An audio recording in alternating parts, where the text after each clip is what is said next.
Tentu mungkin Mas Ade agak kaget-kaget ketika ada jamaah yang tadi disebut Pak Ilyas itu, iku nggo masalah kabeh.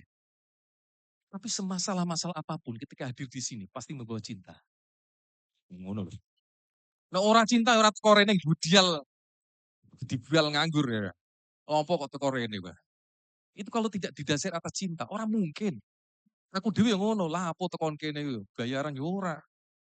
Wong kakek ngomongnya dijak angger tanggal selawe cangkeman ae.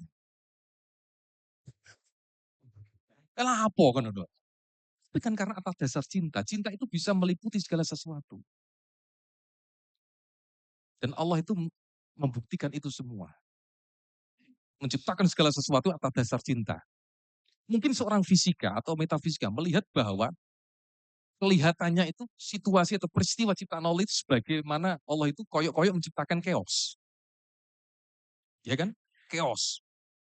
Misalkan sebut saja di dalam ilmu fisika itu, kalau geografi. Terjadinya bumi itu, ya, itu jarene kan terjadinya apa itu? Apa Big Bang. Orang barat tuh mengatakan Big Bang. Itu besar, bang itu ledakan. Ledakan yang besar. Itu seolah-olah logika kita atau retorika kita mengatakan Big Bang itu sesuatu yang tidak teratur kan.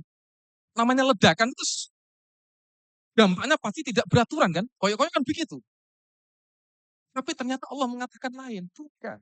Itu kan penglihatanmu saja. Koyok-koyok Big Bang terjadi ledakan wae. Sebenarnya adalah itu bukan Big Bang, itu fraktal. Itu pembelahan-pembelahan. Yang kelihatannya itu menciptakan sistem chaos, padahal itu menciptakan sistem order. Order system. Yang bagi kacamata manusia itu chaos. Itu pun juga saya temukan di dalam Al-Quran itu. Wah, Quran mana ya? Awalam yarul ladina kafaru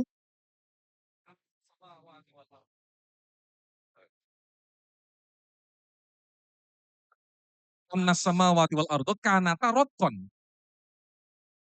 Apakah orang-orang yang kufur itu tahu sebetulnya sesungguhnya langit dan bumi itu satu kesatuan.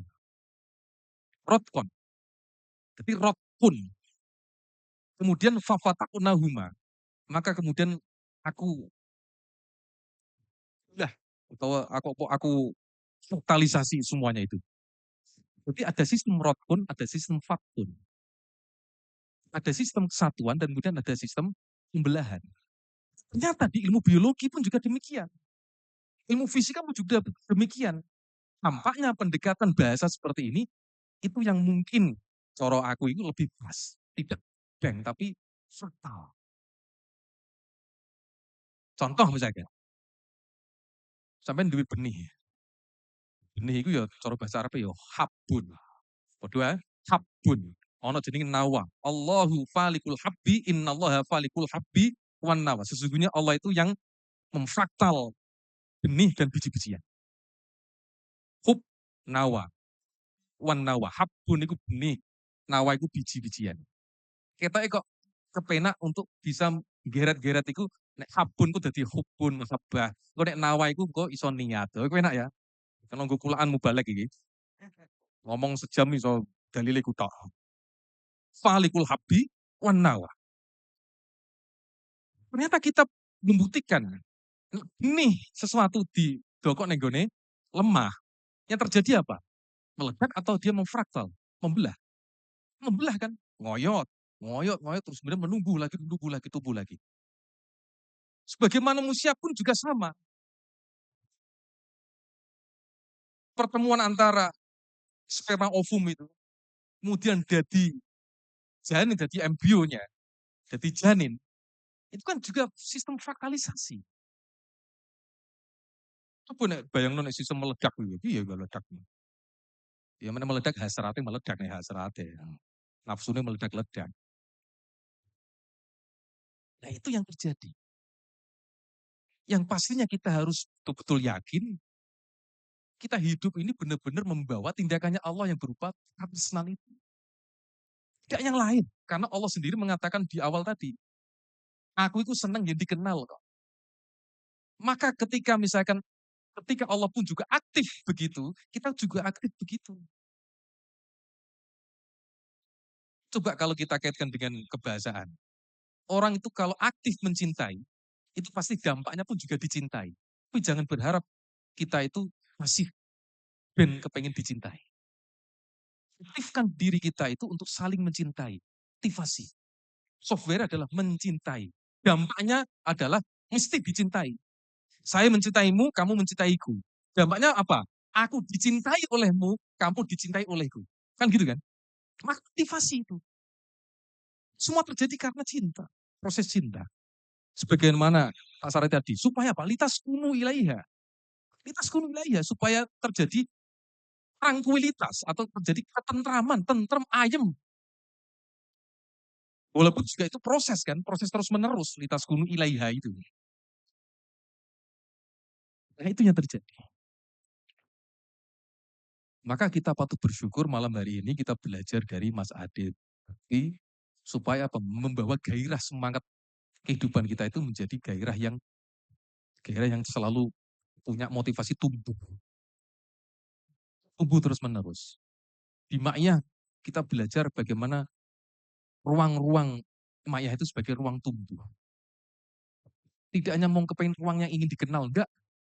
Panggung kita itu bukan panggung yang ingin dikenal, enggak. Kita belajar bersama-sama itu karena ingin tumbuh bareng-bareng. Sinau bareng artinya adalah tumbuh bareng-bareng. Tidak egois. Sebagai penutup begini, nanti kita cicil-cicil ya.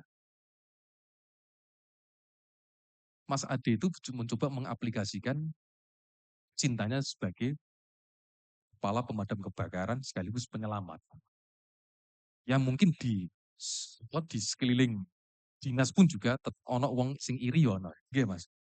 Tetap dimanapun tetap ono iri. Iri bukan karena iri apapun. Iri itu justru ilmu, menurut ilmu saya itu iri karena kemapanan orang lain. Itu hati-hati. Seorangnya iri biasanya itu iri karena kemapanan orang lain. Nah, salah satu contoh misalkan, salah satu ada pemadam kebakaran yang iri. Iri karena wah prestasinya kok selalu munggah naik terus menerus aku kok ora. Akhirnya dia mencoba untuk menggali prestasinya sendiri. Wah aku tak mumpung-mumpung ya. Nah, suatu ketika malam hari rungu ono suara teriak-teriak itu. Nenggone satu omah. Ono wong itu teriak-teriak. Sing lanang juga teriak-teriak. Wah ini KDRT ini. Terus saya selamatkan ini. Oh dia DRT selalu selamatkan. Ini dewi orang gue konco. Akhirnya mencoba masuk di didobrak. Akhirnya terjadi memang betul-betul KDRT. Itu apa? Kikuk dalam rumah tangga. Masuk. Wah, kira putih. Wah, itu kan harus realistis kan? Menyelamatkan kalau tidak realistis, iya. Malah akhirnya mengganggu orang lain. Maka Assalamualaikum warahmatullahi wabarakatuh. Terima kasih Gus Ani. Wabarakatuh. Kita belajar biologi, seksologi, astronomi sampai sejarah Islam. Sebelum sesi pertanyaan, kita teman-teman talent ada Iya. 1-2 lagu lagi Mbak Yunda.